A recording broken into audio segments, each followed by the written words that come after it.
Create vocabulary trainer in Excel VBA yourself. Create the label fields. Right-click the first sheet tab and select View Code. In the VBA editor, click the Toolbox icon. Left-click the Label control in the Toolbox, and then left-click an empty space in User Form 1. Label 1 is now located in User Form 1. Create 11 more labels in the same way. Labeled Label 2 through Label 12.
Double-click User Form 1 in the VBA editor with the left mouse button.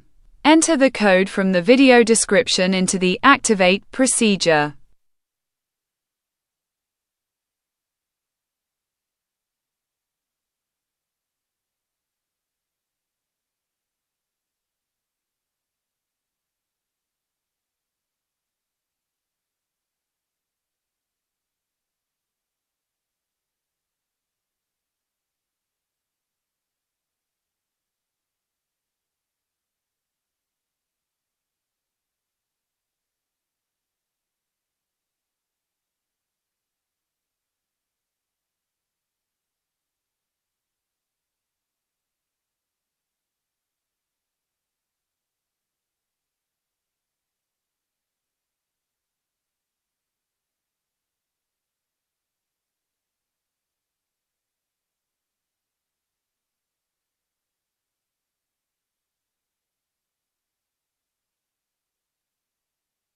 Open the worksheet and then the input mask.